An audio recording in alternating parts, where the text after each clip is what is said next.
بڑی فرماتی ہیں وہ پہلے دن میں دین کے لیے نکلی، پھر میں بدر میں بھی مصطفیٰ کے ساتھ گئی، احد میں بھی گئی، میں خندق میں بھی گئی، میں پھر حضور سید عالم صلی اللہ علیہ وسلم کے ساتھ احد میں جب نبی پاک صلی اللہ علیہ وسلم کو زخم لگ گئے، حضور کے دانت مبارک شہید ہو گئے، وجود سارا زخموں سے بھر گیا، تو میرے رسول پاک صلی اللہ علیہ وسلم کے سامنے حضرت علی آئے۔ میں نے الحمدللہ اس غار کی زیارت کی ہے میدان احد میں جس میں میرے نبی نے آرام فرمایا تھا۔ فرماتے ہیں غار میں آرام میں تھا، حضرت علی آئے تو جناب علی فرماتے ہیں رسول پاک صلی اللہ علیہ وسلم نے فرمایا علی میرے زخموں کی خبر فاطمہ کو نہیں کرنی، حضرت فاطمہ ساتھ ہے، زخمیوں کو پانی پلاتی ہیں، حضور کے ساتھ آئے، میرے زخموں کی خبر فاطمہ کو نہیں کرنی، اسے نہیں بتانا۔ جناب علی کہتے حضور نے یہ کہا اور میں نے رخ پھیرا تو فاطمہ میرے پیچھے کھڑی تھی، فاطمہ پیچھے، بتانا پڑا ہی نہیں، سجدہ پہنچ گئیں، کہتے ہیں کپڑا گرم کر کے جلا کے لائیں، حضور کے زخموں میں رکھا، بڑا حوصلہ ہے حوصلے والے نبی کا، فرماتی ہیں گیلا کپڑا کر کے لائیں، اس سے حضور کے چہرہ انور سے خون کو صاف فرمایا، پھر فرماتی ہیں حضرت فاطمہ رضی اللہ تعالیٰ عنہ نے نبی پاک کو مرہم پٹی کی، فرماتی ہیں ان ساری چیزوں سے فارغ ہو کے کپڑے ساتھ لائی تھی، حضور کا لباس تبدیل کیا، جب رسول پاک صلی اللہ علیہ وسلم غار میں ٹیک لگا کے آرام کرنے لگے، اللہ نے پتھروں کو نرم کر دیا، تو فرماتی ہیں فاطمہ اٹھ کے باہر گئی، جناب علی فرماتے ہیں میں گیا تو احد کی پچھلی جانب دیوار پہ سر رکھ کے فاطمہ رو رہی تھی، میں قریب گیا تو میں نے کہا وہاں تو تیرے بڑے حوصلے تھے، تیرا ایک آنسو بھی نہیں گرا، اور یہاں تیرا کیا حال ہے؟ فرمانے لگی علی تو نے حضور کے زخم نہیں دیکھے، تو نے رسول پاک کی تکلیف کو نہیں دیکھا، وہاں روتی تو حضور پریشان ہوتے، یہاں اپنے رب کی بارگاہ میں آنسو بہا رہی ہوں۔ حضرت علی کہتے ہیں آنسو میرے بھی نکلے، میں نے کہا بیٹی جانے اور باپ جانے، وہ کہتے ہیں فاطمہ کو بتانا نہ، فاطمہ جاتی ہے تو حوصلہ دیدنی، ساری زندگی اس دین متین کے لیے سیدہ طیبہ طاہرہ کا اسوہ نور رہا، گھر میں میرے رسول کریم صلی اللہ علیہ وسلم کائنات کے امام ہے۔ توجہ ہے آپ حضرات کی؟ تو نہیں آ رہی، بڑا خاص عنوان ہے، اس عنوان پر بولنا بھی مشکل، لکھنا بھی مشکل، پڑھنا بھی مشکل، خاص منفرد سا عنوان ہے، حضرت فاطمہ الزہرا۔ سیدہ فرماتی ہیں گھر کے اندر یہ حال تھا کہ حضور اشارہ کریں، یہ نہیں کہ باپ دے کچھ نہیں سکتا تو بچے غربت میں پلے، نہ اختیاری فقر ہے، حضور اشارہ کرے تو کائنات کی ساری نعمتیں ڈھیر ہو جائے۔ اور آپ فرماتی ہیں میں نے یہ منظر دیکھا بھی ہے، یہ منظر میں نے، بولیے یہ منظر میں نے، حضور کی بادشاہی کو میں نے دیکھا ہے۔ ایک دفعہ یہودیوں کی عورتوں نے شرارت کی کہ حضرت فاطمہ کو بلاتے ہیں اور ان کی غربت کا مذاق اڑاتے ہیں، معاذ اللہ ثم معاذ اللہ۔ کہتی ہیں گھر آئی عورتیں، کہنے لگی حضور اپنی بیٹی کو بھیجیے،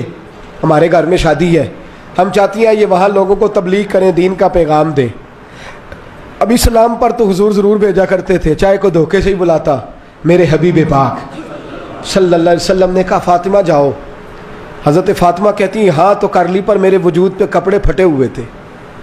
کئی جگہ پہ پیوند تھے، اور مجھے پتا تھا یہ عورتیں کس مزاج کی ہیں۔ فرماتی ہیں میں نے نہ، حضور نے کہا تو میری آنکھوں میں 2 قطرے آنسوؤں کے آ گئے، میں نے کہا یا اللہ اپنے لیے نہیں، تیرے نبی کے دین کے وقار کے لیے، یا اللہ یہ عورتیں یہ بڑے برے خیالات اور نظریات کی ہیں، یہ مذاق اڑائیں گی دین اسلام کا، مہربانی فرما، نظر کرم فرما۔ حضرت فاطمہ فرماتی ہیں ابھی میری بات بھی مکمل نہیں ہوئی، رسول پاک پھر تشریف لے آئے اور فرمایا فاطمہ کیا کیا سوچ رہی تھی، کیا کہہ رہی تھی؟ کہ حضور کوئی خاص نہیں۔ فرمایا نہیں کچھ تو کہہ ہی رہی تھی، کچھ تو سوچ ہی رہی تھی۔ کہتی ہے میں نے بادشاہی کے نظارے گھر میں دیکھے، کچھ تو سوچ رہی تھی۔ حضور کیا ہوا؟ فرماتے ہیں حضور نے چادر مبارک کھولی، اندر سے جوڑا نکالا، فرمایا پتہ نہیں تو نے کیا سوچا ہے، جبریل جنت سے جوڑا لے کے پہنچ گئے۔ حضور نے وصال سے 3 دن پہلے حضرت فاطمہ کو بلایا، کان میں کوئی بات کہی تو حضرت فاطمہ رونے لگی، حضرت عائشہ کہتی ہیں پھر کان میں کہا تو ہنسنے لگی۔ حضور کے وصال کے بعد میں نے پوچھا فاطمہ کیا بات ہوئی تھی؟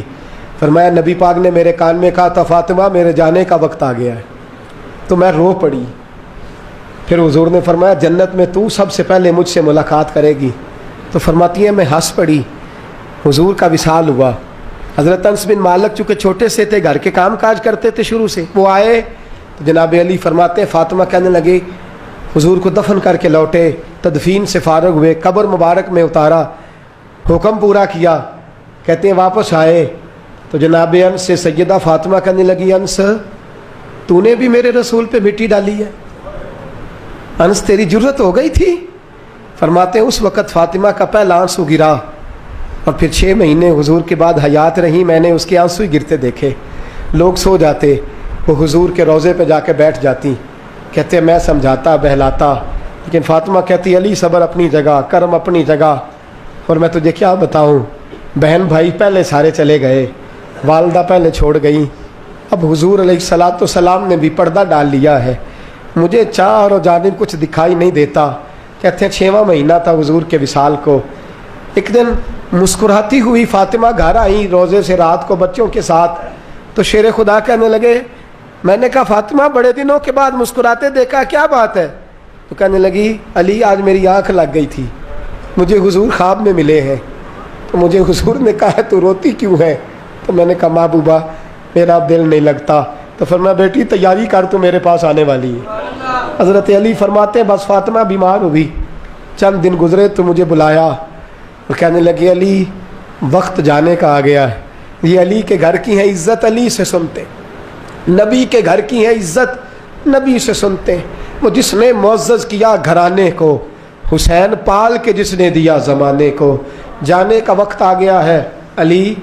پہلی بات تو یہ ہے کہ حضور کی نواسی جناب امامہ سے شادی کر لینا، وہ حضور کو بڑی پیاری ہے، اور دوسری بات یہ ہے کہ میرے حسن حسین ان کا خاص خیال رکھنا، اور تیسرے لفظ کہے تو حضرت علی تڑپ کے روئے، کہنے لگی میں نے وقت گزارا ہے، آپ کی حقوق میری ذمہ داری تھے، میں انسان تھی بھول جاتی تھی، اگر مجھ سے کہیں کوئی کمی رہ گئی ہو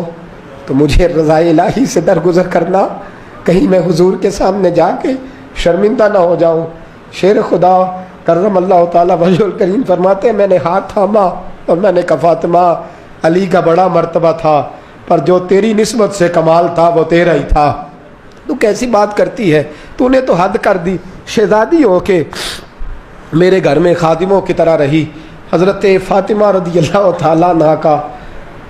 دوسرا حکم یہ ہوا کہ مجھے رات کو دفنایا جائے، اور فرمایا میرے پہلے مدینے میں ایسا نہیں ہوتا تھا، یہ حضرت فاطمہ نے سب سے پہلے کہا، فرمایا میری چارپائی کے ساتھ لگا کے نا شاخیں، چارپائی کے ساتھ تو اوپر لا کے انہیں اوپر سے باندھ دینا، اور ان شاخوں کے اوپر ایک کپڑا ڈالنا، میرے کفن پر بھی کسی کی نظر نہ پڑ جائے، میرے کفن پر بھی۔ فرمایا شاخیں لگا کے یہ وصیت کی، فرمایا اوپر سے پھر رات کو اٹھانا، اندھیرے میں اٹھانا، اور پھر کفن کے اوپر شاخیں باندھ کر گویا ایک ڈولی سی بنا کر اس کے اوپر بھی کپڑا ڈالنا، کسی غیر محرم کی میرے کفن پر بھی نظر نہ پڑے، اور علی مجھے اپنے ہاتھوں سے قبر میں اتار کے اللہ کے سپرد کرنا۔ جناب انس بن مالک فرماتے ایک قیامت حضور کے وصال پہ دیکھی تھی، اور دوسری قیامت میں نے حضرت فاطمہ کا جنازہ اٹھی تو دیکھی۔ فرماتے ہیں عمر فاروق ایک کونے میں لگ کے رو رہے تھے، میں گیا، میں نے کہا عمر تو دلیر آدمی ہے، تجھے کیا ہوا؟ تو کہنے لگے پہلے حضور گئے تھے، اب نشانی مصطفیٰ بھی رخصت ہو گئی ہے، ہم بچوں کو بھیجتے تھے، فاطمہ کی دعائیں مصطفیٰ کی دعائیں لگتی تھیں، دیکھو سیدہ بھی رخصت ہو گئیں۔ میرے نبی پاک صلی اللہ علیہ وسلم نے فرمایا میری عزت والی بیٹی جب قیامت والے دن آئے گی، قیامت والے دن تو اللہ فرشتوں سے، نبیوں سے، ولیوں سے کہے گا گردنیں جھکا لو،